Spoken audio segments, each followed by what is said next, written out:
नमस्कार दोस्तों, कैसे हैं आप सब। उम्मीद करती हूँ कि आप सब बहुत अच्छे होंगे और ये बताने के लिए नीचे कमेंट बॉक्स में श्री हरि विष्णु ज़रूर लिखें। आज के वीडियो में हम बात करते हैं परिवर्तनी एकादशी व्रत के बारे में। ये एकादशी व्रत कब है, व्रत आपको कैसे करना है, नियम विधि क्या है, कौन सी गलती है जिस दिन नहीं किया जाता है। तो परिवर्तनी एकादशी का मतलब है कि इस दिन भगवान विष्णु जो है अपना करवट जो है परिवर्तन करते हैं, यानी अपनी करवट को मोड़ते हैं। इसीलिए इस व्रत का जो नाम है, इस एकादशी का जो नाम है परिवर्तनी एकादशी व्रत है। तो ये व्रत आपको किस दिन करना है, तो 14 तारीख को ये व्रत आपको रखना है। 13 तारीख के दिन आपको बहुत सारा नियम जो है मैं बताऊंगी वो करना है और 15 तारीख का जो है वो पारण है।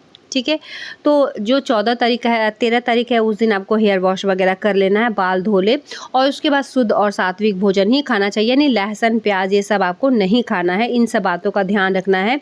और व्रत वाला दिन जो है जैसे कि अगर नहाए खाए की बात किया जाए तो सुबह सवेरे जो कि बाल धो लेते हैं, उसके बाद शुद्ध सात्विक भोजन आपको करना है।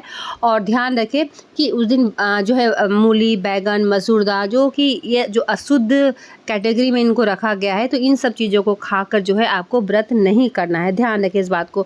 व्रत वाले दिन आपको क्या करना है कि सुबह सवेरे थोड़ा जल्दी सोकर उठना है और अगर नदी सरोवर है तो वहाँ स्नान कर सकती है। अगर ये सुविधा नहीं है तो घर में भी गंगा जल मिश्रित पानी से आप स्नान कर ले।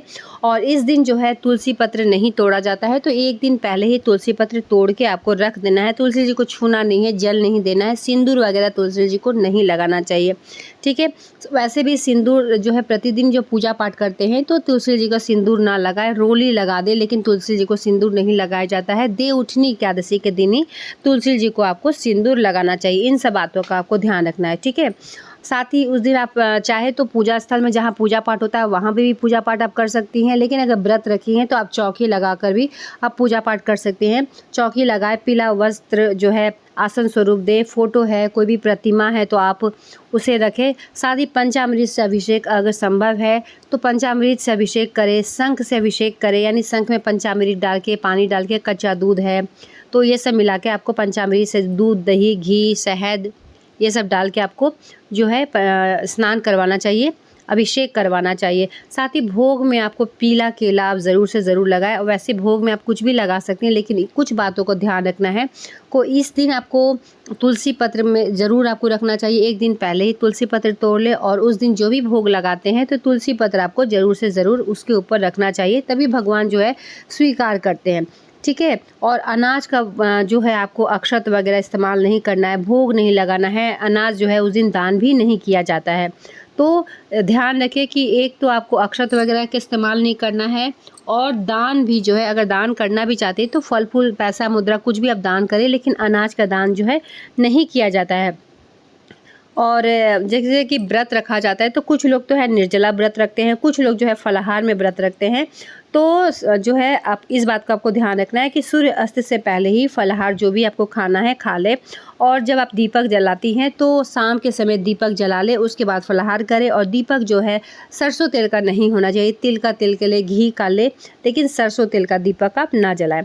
पारण जो है सुबह सवेरे, और पारण के दिन आप सुबह सवेरे उठें और इस दिन पूजा पाठ करके सूर्यदेव को जल देने के बाद जो है पारण किया जाता है। लेकिन पारण का भी नियम अच्छे से समझ ले कि आपको दान पहले कर देना चाहिए। दान में आप आटा, दाल, आलू, नमक सब करें और साथ ही उसके ऊपर एक तुलसी पत्र डाल के आपको दान करना है। और दान का सामान पहले ही आपको निकाल लेना है। जब स्नान करके आती हैं तो पूरे सामान में आपको नहीं छूना है, दान का सामान जो है वो थाली में आपको निकाल के रख लेना चाहिए। यानी एक ब्राह्मण के भोजन के जो भी सामग्री है वो रख ले और साथ ही कुछ मुद्रा रख ले और उसके ऊपर एक तुलसी पत्र डाल के आपको रख देना है। दान करने के बाद ही आपको पारण करना है और पारण करने से पहले मुख में तुलसी पत्र और गंगाजल आपको पहले डाल लेना है, उसके बाद ही जो है पारण करना है। और पारण में आप चावल भी खा सकती हैं, रोटी भी खा सकती हैं। बहुत सारे लोग जो है वो चावल खाते हैं, बहुत सारे लोग जो है वो रोटी खाते हैं, बहुत सारे लोग जो है एक टाइम ही जो खाना खाते हैं।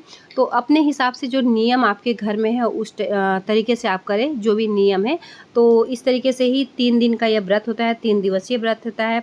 13 को जो है 13 सितंबर को नहाए खाए है, 14 को जो है व्रत रखना है। अब 15 का दिन है, आपको रविवार के दिन जो है वो पारण है, ठीक है।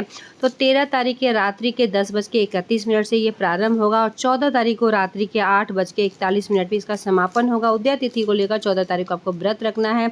और पारण की अगर बात किया जाए, पारण का शुभ मुहूर्त जो है 15 तारीख को सुबह के 6:17 से लेकर 9:10 तक का है।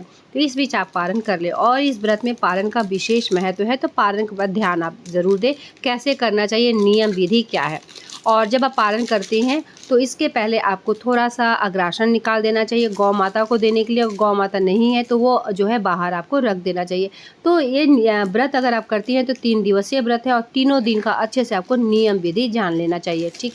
फिर भी मन में किसी भी तरह का डाउट, सवाल, सुझाव होगा तो नीचे कमेंट बॉक्स में ज़रूर बताएं। मिलते हैं एक नए वीडियो के साथ, तब तक के लिए धन्यवाद।